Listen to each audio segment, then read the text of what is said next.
Today, we're going to talk about one of the most ambitious and ultimately one of the most catastrophic social experiments in all of human history. It's the story of China's Great Leap Forward. And it's a story that starts with this incredible, powerful dream, but ends in an absolute tragedy.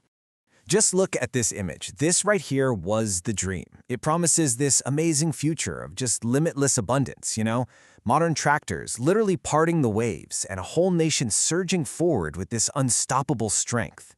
This was the vision, the promise that was sold to hundreds of millions of people. All right, so let's really dive into this. What exactly was this grand plan that Mao Zedong launched back in 1958? What was it even trying to do? Well, Mao's goals weren't just ambitious, they were audacious. He wanted to completely leapfrog generations of development. The idea was to overtake Britain's steel production in just 15 years. Can you imagine? And he wanted to prove that China could build its own communist paradise, without any help from the Soviets, powered by nothing but the revolutionary willpower of its people. So, you're probably wondering, how in the world was this incredible transformation supposed to happen? Well, the whole strategy boiled down to a concept called walking on two legs. The idea behind walking on two legs was to develop agriculture and industry at the exact same time. It sounds logical, right? The theory was pretty simple. A huge boom in farming would feed all the industrial workers and pay for new factories. And then in turn, those factories would churn out the modern tools the farms needed. It was supposed to be this perfect, self-sustaining cycle. And the entire success of this whole plan, everything, really rested on these two giant pillars, grain and steel. Massive grain harvests would prove that the collective farming model was working, while a sky-high steel output would be the ultimate symbol of a modern, powerful China. But here's where things get a little strange. How did they plan to make all this steel?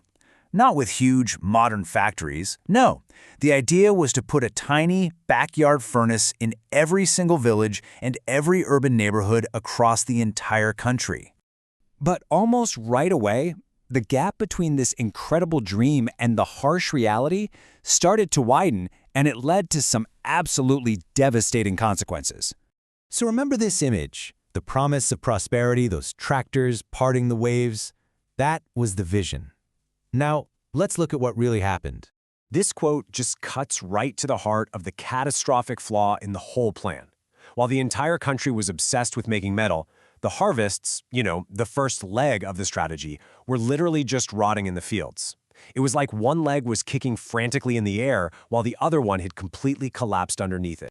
And the process itself, it just shows how flawed the whole idea was. People were melting down their own cooking pots and their own farming tools for scrap metal.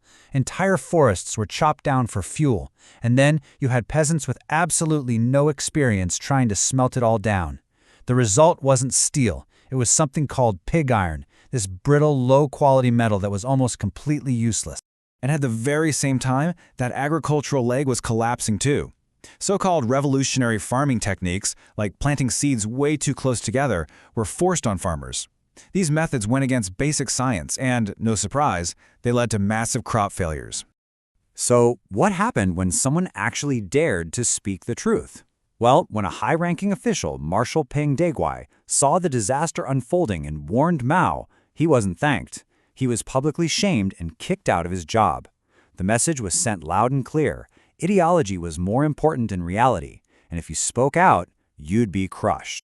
This toxic mix, failed policies in both farming and industry, plus the violent shutdown of any criticism, led directly to one of the worst man-made catastrophes of the entire 20th century. And here's a truly heartbreaking piece of the story. Even as his own people were starving by the millions, Mao insisted that China keep exporting grain.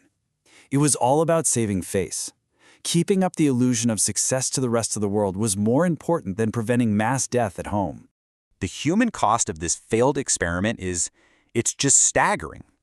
We may never know the exact number, but historians estimate that tens of millions of people died from starvation, from disease, from pure desperation, all as a direct result of these policies. Tens of millions.